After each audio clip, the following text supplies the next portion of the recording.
السلام عليكم ورحمة الله وبركاته. ازيكم يا حبايبي؟ يا رب تكونوا بكل خير وسعادة. معانا النهاردة فول مدمس. اديكوا شايفين، مفيش حد طبعا اكيد ما يعرفوش، انا موضحه لكم اهو. هنعمل ايه في الفول دوت؟ الفول دوت احنا هننقعه كده. انا غسلاه غسلة كويسة ونقعته في مية كده، ويعني هبيته بتاع يوم يوم ونص ان شاء الله كده لحد ما ينبت معانا. آه وان شاء الله هوريكم بعد ما ينبت. اهو انا قعدته بتاع اكتر يعني يوم وليلة بالظبط كده اهو. هنعرف ان هو نبت ازاي. الفولة كده هقشرها لكم. شايفين طالما فصلت الفولة عن القش يبقى كده نبت ما شاء الله. تعالوا بقى نشوف الترابيزة بتاعتنا احنا هنعمل ايه هنا. ادي دوت كيلو فول. انا المج دوت انا قصدت ان انا عايره، انا قسمه الفول نصين يعني بيعتبر نص كيلو انا مقشراه، والنص التاني انا هشوف انا هعمل بيه ايه في فيديو تاني. معايا بتنجان خد الجميل، ما لقيتش الابيض دوت هخلله بالبنجر. معايا بتنجان عروس انا هدحرجه في الزيت برضو هخلله بالليمون، والدوت انا هخلله بالبنجر اللي هو خد الجميل ده. معايا هنا كزبره وشبت، معايا لسان عصفور، معايا بصل، معايا فلفل انا مديهم نص طحنه كده. الفلفل طحنته في الكبه اهو. والطماطم اهي مطحونه قدامكم، والبصل برضو كذلك برضو في الكبه خشنه كده. وادي التومه، وتعالوا نشتغل. ادي الحله فيها حبه زيت حلوين كده، هنستنى ان هم يسخنوا. راح ننزل بالبصله بتاعتنا. يا دوب احنا هنلف البصلة بتاعتنا، احنا مش عايزينها تحمر، احنا عايزين ندبلها يعني، ولا نهريها ولا نحمرها، احنا عايزينها تدبل معانا. هنفضل نقلب فيها كده. بسم الله ما شاء الله كده دبلت معانا. هننزل بالفول معانا اهو. هننزل بالفول ده، الفول نص الفول اللي انا قشرته اهو. شايفين؟ هنقلبه كده في البصلة بالزيت، نقلبه تقليبة حلوة كده ما شاء الله. هننزل بحتة توم، وناخد حتة كمان كده اهو. هننزل بقى بالبهارات بتاعتنا، ملح كمون كزبرة فلفل اسود، بس دي البهارات المطلوبة للفول ده. نقلب تقليبة حلوة كده لحد ايه ما يتجانس كله كده مع بعضه، وكله البصل مع الثوم مع التوابل مع الفول كل ده يتشرب كده في بعضه. نقلب تقليبة حلوة كده. شايفين؟ انا عايزة اوريكم ايه، ثواني وقعت مني.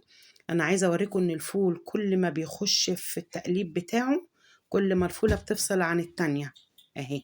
اتفكت الفولية اهي. شايفين؟ انتوا شايفين لكن مش شامين الريحة. بسم الله ما شاء الله. شايفين؟ هنخش كده بقى ندلق الطماطم بتاعتنا وندي تقليبة كده، وبعد الطماطم على طول هننزل من الكتل بحبة مية سخنة اهو. مية من الحنفية لا، مية سخنة كده بس كده. المية بتاعتنا كده هنقلبها اهي. خلطنا بقى كله في بعضه كده. شايفين؟ ما شاء الله كده ابتدت تخش في السوا. شايفين؟ بتعتبر بيقولوا عليها فشرت شوية كده الفولية. هنحط الكزبرة والشبت، مش هنحط بقدونس يا جماعة. هنقلب تقليبة حلوة كده اهي ما شاء الله تقليبة. وهنبتدي ننزل بقى ايه بلسان العصفور بتاعنا اهو. ده بيدعمها كده ويخليها جميلة جدا. الأكلات المصرية بتاعت أهالينا ديت ما شاء الله، وحاجة في الشتاء جميلة جميلة جميلة كده. احنا هنسيبها شوية بقى كده مع نفسها، هتبقى ايه خلصت. هنديها بق المية السخن دوت وتقليبة كده، وهنسيبها بقى مع نفسها. شايفين المنظر؟ رائع والريحة رائع. تعالوا هنا بقى البتنجان. انا ده البتنجان خد الجميل انا سلقته، والبتنجان الاسود قدامكم اهو انا خللته. التتبيله بتاعته الكمون والملح والفلفل والليمون والخل. وخدت من السلطانيه ديت اللي تحت دي، حطيت على البتنجان لفيته اللي هو خد الجميل، ونقعنا البنجر اهو. هاخد بقيه التتبيله هنزلها في قلب البرطمان، وهنزل بالدقه دي بتاعتها عليها لحد ما كسيت البرطمان كده وغطيته ما شاء الله. منظر جميل. وادي البنجر انا نقعاه في ميه واخده من الخلطه بتاعت البتنجان التاني الميه بتاعتها حاطه هنا. مديها التحقيقة بتاعتها الكمون والخل والليمون وكله، عبيته كده ببرطمانات. وتعالوا شوفوا المنظر على الترابيزة اهو. ادي البتنجان العروس بتاعنا اللي احنا دحرجناه في الزيت، وقريت في الاخر مع قرنين فلفل نزينها بيهم الطبق. ودي بقى يا جماعة اسمها فولية، أكلة مصرية جميلة جدا جدا جدا، اسمها فولية اهي. الأكلة دي ما تتاكلش غير في الأطباق الزنك ديت، بتحافظ على السخونية بتاعتها. والأطباق الستانلس ديت ما تتقدمش الأكلات دي غير فيها. لكن أنا برضو حاطة طبق صيني في العرض هتشوفوه. والمية ديت بتاعت البنجر تشرب جميلة وفوق الرائعة. ما تنسوش تفعلوا الجرس وتدوسوا اشتراك وتقولوا لي ايه رأيكم. ويا رب أكون أحسنت. ويا رب الموضوع يكون خفيف عليكم ويعجبكم. شايفين منظر الفولية؟ روعة. تعالوا بقى هنا شوفوا البرطمانات اللي على الترابيزة. البتنجان دوت تخليل بورسعيدي، أنا كنت مرة في فندق جميل جدا كده في بورسعيد، ودقت البتنجان ده هناك، وواخدة الطريقة دي من الشيف نفسه.